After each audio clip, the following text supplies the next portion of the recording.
Welcome to this explainer. I'm so glad you're here with me today.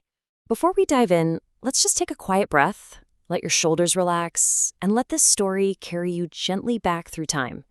Today, we're exploring the life of someone who completely refused to put walls around his mind, a man who literally saw the future centuries before it arrived. Let's get started. So, did you know that 500 years ago, a man sat alone at a wooden desk and drew a flying machine? Imagine a painter from a tiny Italian village. He didn't have a university education, he had no grand laboratory, and certainly no modern factory. Yet somehow he could see things like diving suits and armored tanks perfectly clearly in his mind. I mean, how does someone living in a world lit by candlelight imagine the machinery of the modern age? Part 1. The Boy from Vinci. Our story begins in the year 1452. Let's travel back to the small hill town of Vinci, near Florence, Italy. Just picture the green, rolling hills and the gentle rivers winding softly through the valleys. This is where young Leonardo was born, a boy surrounded by the quiet beauty of the natural world, always watching birds fly overhead and observing the way water tumbled gracefully over stones. Now, Leonardo was born into a pretty strict society. His parents were unmarried. His father was a successful notary, and his mother a young peasant woman. That meant he was officially considered illegitimate. And because of that label, the law actually barred him from following his father's profession or attending university. So a lot of doors were firmly closed to him before he even took his first steps. But beautifully enough, one door remained wide open, the door to art.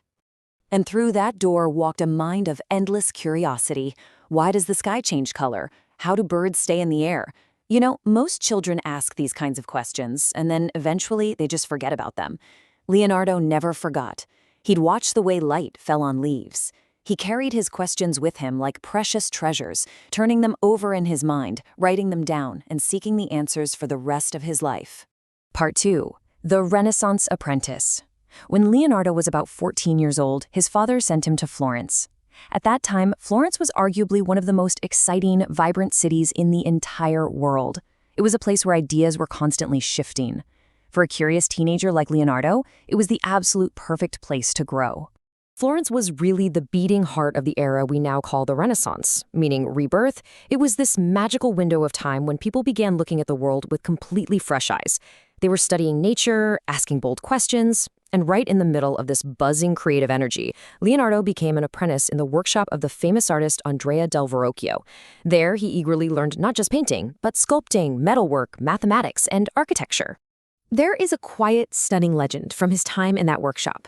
Verrocchio was working on a painting called The Baptism of Christ, and he asked young Leonardo to paint one of the angels in the corner. When Verrocchio saw the angel Leonardo had created, so alive, so perfect, capturing light and shadow in a way no one had ever seen, the master was floored. Legend says Verrocchio put down his brush right then and never painted again. He realized his student had totally surpassed him. But here is the crucial thing about Leonardo. He was never satisfied with just painting the surface of things. He didn't just want to paint what things looked like. He wanted to know the rules behind the beauty. He always wanted to understand the why. Why do shadows fall a certain way? Why does the skin around the eyes crinkle when someone smiles? That intense desire to dig deeper would define every single day of his life. Part 3. The Restless Mind. Around age 30, Leonardo moved to Milan. He wrote a letter to the powerful Duke of Milan looking for a job. But get this, he didn't present himself just as a painter. He offered to build portable bridges, design war machines, and to create powerful weapons. He listed all of his grand engineering ideas and only mentioned painting at the very end, almost like a humble afterthought. He truly believed he could learn and do anything. The Duke did hire him, and during his nearly 18 years in Milan, Leonardo created one of history's most famous works on the wall of a monastery, The Last Supper. And these were not just still, quiet figures. It was a revolutionary capture of real people reacting to shocking news.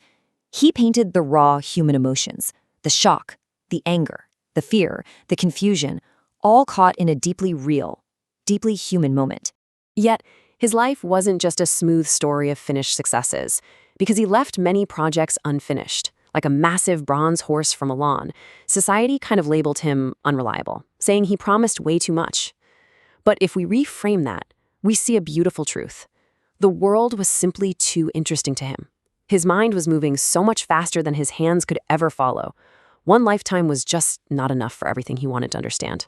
Part 4: Secrets in the Notebooks. To really understand that beautiful, restless mind, we have to look at how he relentlessly explored the machinery of life. I mean, he actually dissected human bodies with the precision of a surgeon just to examine the muscles, bones, and organs. He desperately wanted to understand the hidden mechanics of humanity. And he left behind something truly staggering: 7,000 pages of ideas, drawings, and observations. These pages are honestly among the most extraordinary documents in the history of human thought. They're filled with the careful, beautiful handwriting of an artist who is just trying to decode the universe. Tucked inside those 7,000 pages were impossible inventions. A machine with spinning blades designed to rise into the air, basically a helicopter. A parachute to slow a fall, a diving suit for breathing underwater, an armored tank, even a portable bridge that an army could assemble in minutes. The materials didn't even exist yet, but the ideas were sitting right there, perfectly drawn on paper. What is truly breathtaking is the timeline. He was 500 years ahead of his time.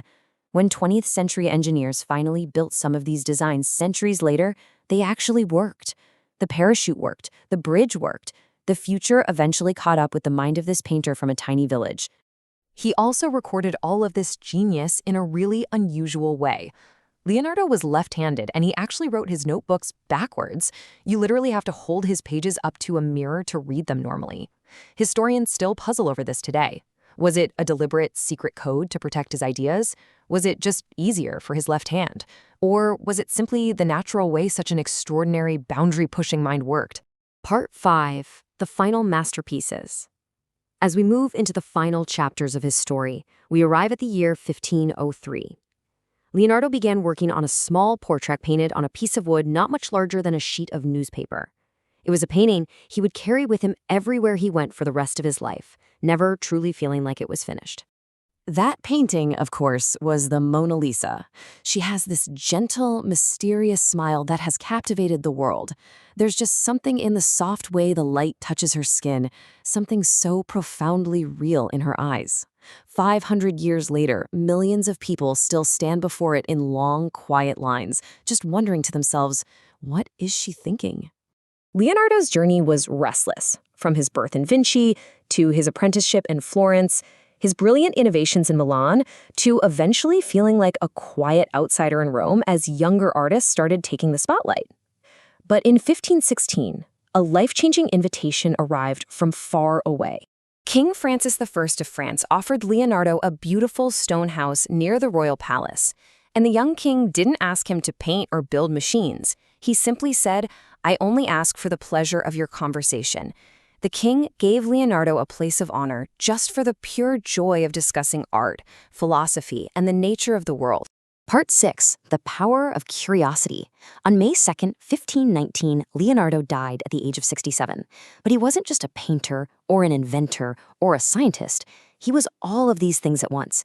He was, perhaps, the most endlessly curious person to ever live, a man who refused to stop looking and refused to stop wondering what was possible. For me, the most beautiful takeaway from Leonardo's story is that you don't need permission to be curious. You don't need a fancy title or a flawless background. You only need open eyes, an open mind, and a willing heart. And you're doing that right now. Every time you learn something new, you are filling your own notebooks, word by word, thought by thought. So I will leave you with this final thought to carry with you. What will you look at with fresh, curious eyes today? I really hope this explainer has inspired you to keep looking, to keep asking questions, and to never stop learning. Thank you so much for joining me. Take care, and I will see you next time.